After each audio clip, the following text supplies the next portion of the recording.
Quel est l'objectif spirituel que nous devons chercher à atteindre par notre désir de Dieu, nos pratiques spirituelles, nos recherches, nos prières, nos retraites, notre étude? La réponse est d'apprendre à aimer son prochain comme soi-même, et donc à aimer Dieu de tout son être. C'est l'objectif véritable, authentique, sincère, entier, complet d'un travail spirituel. Je rappelle que nous sommes jeudi soir et que le jeudi soir, eh bien, c'est la dernière vidéo pour la semaine, puisqu'ensuite, comme chaque semaine, du vendredi midi au samedi soir, 36 heures avec Dieu, exclusivement, pour Dieu, principalement, en Dieu totalement, pour vivre spirituellement la semaine qui vient de se passer et de préparer d'heure en heure la semaine qui va t'arriver. C'est une invitation à prendre ce temps de retrait du monde, d'intériorité, de rentrer dans sa chambre haute, de fermer la porte du monde, le monde relationnel, du monde internet, du monde visuel, du monde qui nous attire toujours plus d'extériorité, d'oubli, d'idolâtrie, pour rentrer dans rechercher de revenir au royaume, de revenir dans cette solitude, dans ce lieu de solitude, d'être seul avec Dieu, d'être seul avec l'être divin qui nous a créés, qui souhaite un dialogue, un temps avec lui, un temps avec eux, un temps avec elle, selon les différentes conceptions. Dans tous les cas, mon propos de ce soir, c'est de rappeler, d'affirmer, d'annoncer, de confirmer que notre référence quotidienne, du matin au soir et du soir au matin, de jour en jour, de semaine en semaine, de mois en mois, d'année en année, de dizaines d'années en dizaines d'années, de vie en vie, c'est d'apprendre à aimer son prochain comme soi-même. C'est la référence ultime. Quelles que soient vos théories, et on en a, quels que soient le savoir, quelle que soit la tête bien remplie de tas de conceptions, de religion, de religiosité, de points de vue énergétiques, mystiques, initiatiques, mystériques, magiques, ou je ne sais quoi encore, de tout ça, de tout ce travail spirituel, l'évaluation, ce que ça doit produire, à quoi ça sert, c'est d'aimer son prochain comme soi-même. Ce qui fait qu'à partir de là, nous avons un critère clair. Est-ce que ma pratique, est-ce que mon étude, est-ce que ma prière, est-ce que mon service, est-ce que mon attente, est-ce que ma méditation, est-ce que ma marche, est-ce que mes œuvres me permettent d'aimer mieux, plus vraiment mon prochain? C'est tout le travail spirituel que nous avons à faire. C'est tout le travail spirituel que nous avons à réaliser. Pourquoi je dis ça? Parce que je vois des personnes qui pensent qu'elles doivent changer le monde au prix de l'amour du prochain, qu'elles doivent sauver le monde, comme s'ils étaient un Christ ou un Dieu, ou qu'elles étaient un être exceptionnel, incroyable. Mais l'évaluation que nous avons à faire de nous-mêmes et l'évaluation spirituelle qu'on fait de nous-mêmes, c'est est-ce que aujourd'hui, demain, après-demain, j'aime plus mon prochain? Est-ce que je suis capable d'être dans les dimensions de l'amour qu'on retrouve dans les évangiles, par exemple, dans 1 Corinthiens chapitre 13, 4-8. L'amour et passion, par exemple. Est-ce que j'ai plus de patience? Est-ce que je suis capable de comprendre que le temps est sacré, que le temps est fait de la volonté divine? C'est un exemple. L'amour ne connaît pas de jalousie. Est-ce que j'accepte ma place? Est-ce que j'accepte mon corps? Est-ce que j'accepte ma vie? Est-ce que j'accepte de faire ce que j'ai à faire là où je suis, comme je suis, dans ce que la vie me donne, dans ce que la vie me propose, dans ce que la vie m'offre? Ou est-ce que je veux une place qui n'est pas la mienne? Ou est-ce que je jalouse? Ou est-ce que je considère que j'ai été mal sélectionné, qu'on ne m'a pas donné ce que je devais? Autre exemple. L'amour ne se vante point. Nous avons à être fiers de nous, mais jamais orgueilleux. Nous n'avons jamais à ne pas attendre mieux qu'un autre. Au contraire, nous devons nous associer avec le pire des hommes et la pire des femmes, puisque nous sommes un seul être humanité. Quand on parle d'Adam et Ève, c'est l'être humanité dont on parle, dont on est héritier, dont on est dépositaire. On nous dit l'amour ne cherche point son propre intérêt. Est-ce qu'on est dans l'altruisme? Est-ce qu'on est dans le service pour le bien de tous? Est-ce qu'on considère que si ça ne nous appartient pas, ça ne nous concerne pas? Est-ce qu'on est concerné par tout ce qui est commun? Tout ce qui, justement, appartient à tous et n'appartient pas à quelqu'un en particulier? Ou est-ce que nous sommes finalement dans une conception de propriétaire ou d'égoïsme, d'égocentrisme? Si ça ne m'appartient pas, ça ne me concerne pas. Alors que, justement, l'amour ne cherche pas à son intérêt. Autre élément, l'amour ne s'irrite pas, ne s'irrite jamais même. Est-ce qu'on est capable de relativiser? Est-ce qu'on est capable de plus relativiser? Est-ce qu'on arrive à mieux relativiser les choses? À être moins irritable, à être moins réactif? Qu'est-ce qu'on perd comme énergie? Qu'est-ce qu'on perd comme temps? À être réactif. Mais comme si de réagir faisait quelque chose de bien, comme si réagir suffisait. Alors que tout le travail, c'est de comprendre que la volonté divine est en train d'agir, que la volonté divine se fera, quoi qu'on en pense.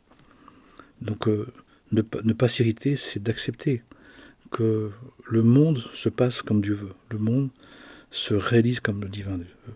Et oui, le divin veut qu'un maximum de personnes se repentent. Donc c'est pour ça qu'il laisse chacun voir et donc exprimer le mal qu'il habite, le mal dont il participe. Mais pour qu'à un moment donné, il y ait un retournement, il y ait une métanoïa, une teshuva, une repentance, pour qu'il y ait un travail justement de rectification. On nous dit aussi que l'amour ne soupçonne point le mal. L'amour ne cherche pas ce qui va mal. L'amour ne s'intéresse pas à ce qui va mal. Il s'intéresse à ce qui va bien, à ce qui peut mieux aller. Est-ce qu'on est source de problèmes, source de culpabilité, source d'attaque, source de jugement, ou source de solution, source de proposition, source de soutien? C'est une évaluation claire à faire, et que nous avons à faire aujourd'hui. Chaque jour, chaque soir, nous avons à faire un bilan de la journée. Et ce sont des points de bilan. Est-ce qu'aujourd'hui, j'ai vu plus le bien que le mal? Est-ce que j'ai valorisé ce qui va bien plus que d'habitude, mieux que d'habitude? On dit aussi que l'amour ne se réjouit point de l'injustice. L'amour comprend aussi, de ce point de vue-là, dit d'une autre manière, que derrière l'injustice apparente, il y a une justice absolue. Comment peut-on croire en Dieu? Comment peut-on prier Dieu? Comment peut-on désirer Dieu et penser que quelque chose peut être véritablement injuste? Bien sûr dans l'apparence, bien sûr dans le vécu, parce qu'il y a une telle ignorance, une telle incompréhension, bien évidemment. Mais, et si on regarde des hommes et des femmes, des femmes, des enfants, bien évidemment que c'est insupportable et c'est intolérable. Mais nous devons voir au niveau de l'âme. Les textes sacrés parlent au niveau de l'âme dans le corps, de l'âme incarnée. Et d'un point de vue de l'âme, il n'y a pas d'injustice. Chaque âme choisit son parcours. Parfois le parcours est imposé parce qu'elle doit passer par là, et qu'elle a choisi que ça s'impose. Mais dans tous les cas, derrière toute forme d'injustice apparente, il y a une justice absolue. Et c'est celle-là qu'on doit promouvoir, c'est celle qu'on doit comprendre, pour ne pas, à un moment donné, être tenté de fonctionner de manière injuste pour réparer une injustice, ce qui est la grande tentation. L'amour se réjouit de la vérité. Est-ce qu'on se réjouit de connaître la vérité sur la vie, sur le monde, sur nous? Est-ce qu'on se réjouit de vivre la vérité de qui on est, de qui sont les autres, comment ça marche la vie, de savoir les lois, les lois et les prophètes, les mystiques, les textes, les commentaires?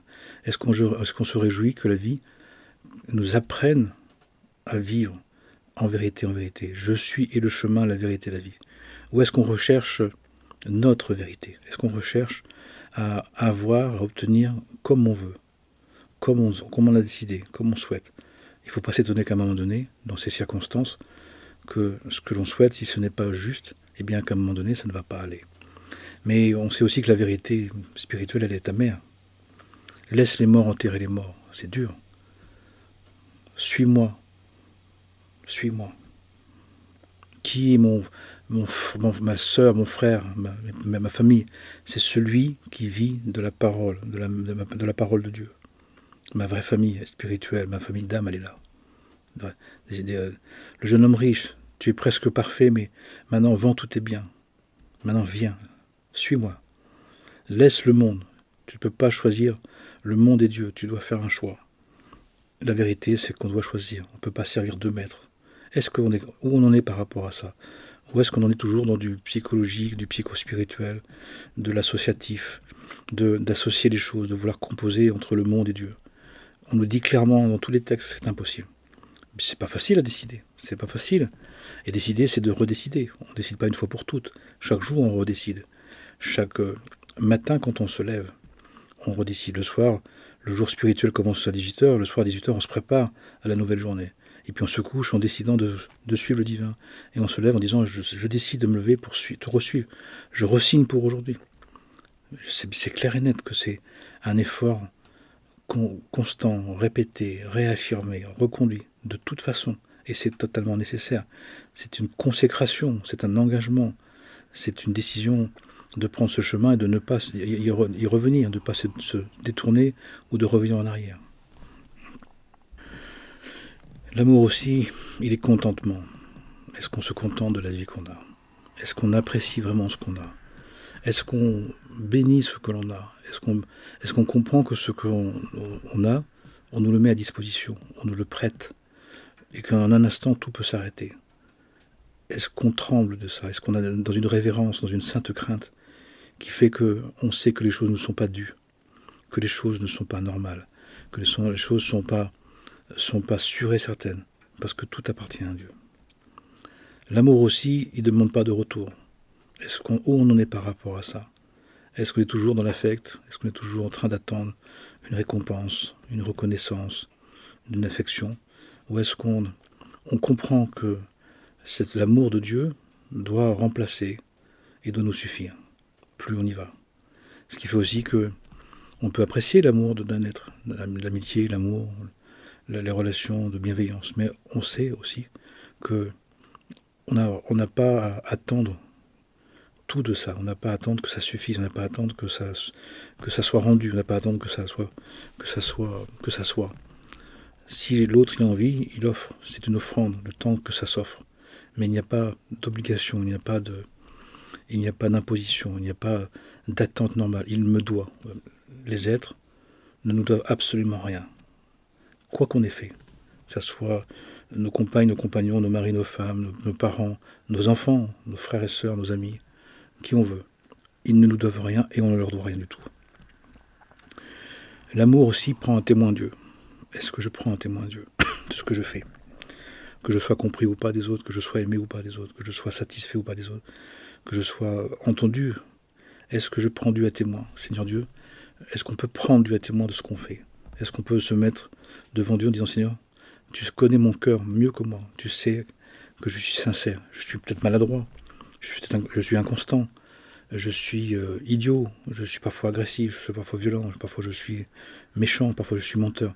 Mais malgré tout, je peux prendre Dieu à témoin de ma sincérité, que j'essaye sincèrement. Où en est-on par rapport à ça? Est-ce que nous essayons sincèrement d'aimer notre prochain, d'aimer Dieu, d'aimer la vie, d'aimer la création, d'aimer l'humanité? Malgré tout, un autre critère à mettre dans la balance pour se voir, pour se percevoir. L'amour apprécie la vie, naissance et mort, l'une dans l'autre. Est-ce qu'on apprécie tout ce qui est né et tout ce qui meurt? Est-ce qu'on apprécie que tout projet dans l'incarnation, dans cette vie, est passager, dure un certain temps? Le temps que l'on veut, le temps qu'on ne veut pas, le temps que ça doit, le temps que ça veut, que ça décide. Mais dans tous les cas, il y a un travail de mouvement de vie.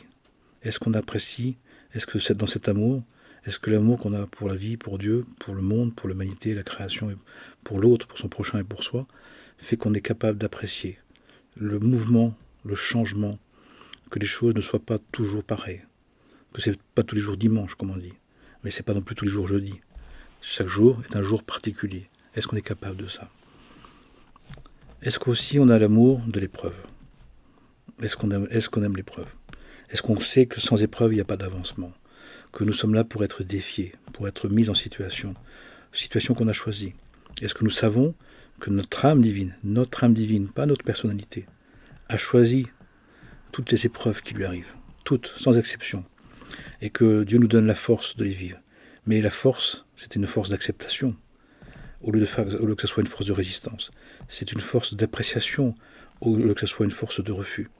Est-ce que l'amour qu'on a pour Dieu fait qu'on apprécie les épreuves que notre âme divine a choisies avant de venir? Est-ce qu'on est d'accord pour relever chaque jour l'épreuve du jour? C'est contenu dans le Notre Père. Donne-nous aujourd'hui notre pain de ce jour. Donne-nous aujourd'hui l'épreuve du jour. Donne-nous le pain de la manne. La manne, c'est-à-dire quelque chose qui va nourrir notre conscience. Parce que les épreuves sont là pour qu'on prenne conscience, qu'on éveille, qu'on s'éveille, qu'on grandisse, qu'on croisse spirituellement parlant. On n'est pas là simplement pour satisfaire et pour rester tranquille, et on n'est pas là pour ne rien faire, pour stagner. On n'est pas des stagnants, on est des passants. On n'est pas des fixés, on est des cheminants. Est-ce qu'on le sait? Est-ce qu'on s'en souvient? Est-ce qu'on l'aime, ça? C'est une chose très importante dans la vie spirituelle. Est-ce que l'amour aussi, on dit que l'amour, il peut tout accepter. Il peut tout faire avec. Est-ce qu'on est d'accord pour faire avec? Est-ce qu'on est d'accord? Qu'est-ce que ça veut dire ça? Ça veut dire, est-ce qu'on est d'accord d'abord que l'épreuve nous éprouve, que l'épreuve nous remette en question, qu'elle nous mette à plat, qu'elle nous mette à terre, qu'elle nous propose une nouvelle étape de conscience, où on commence, où on est de nouveau novice, on est devenu disciple, de nouveau on est immature, on doit l'acquérir, on doit le devenir. Est-ce qu'on aime ça? Est-ce qu'on apprécie ça? Que les choses ne soient pas certaines, qu'on soit toujours dans le devenir. Est-ce que c'est possible ça? Est-ce qu'on l'entend? Ou est-ce qu'on s'est fixé?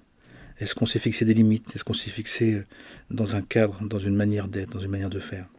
Ou est-ce qu'on est capable de remettre en jeu, de remettre en vie, de remettre en Dieu ce qui se passe de jour en jour?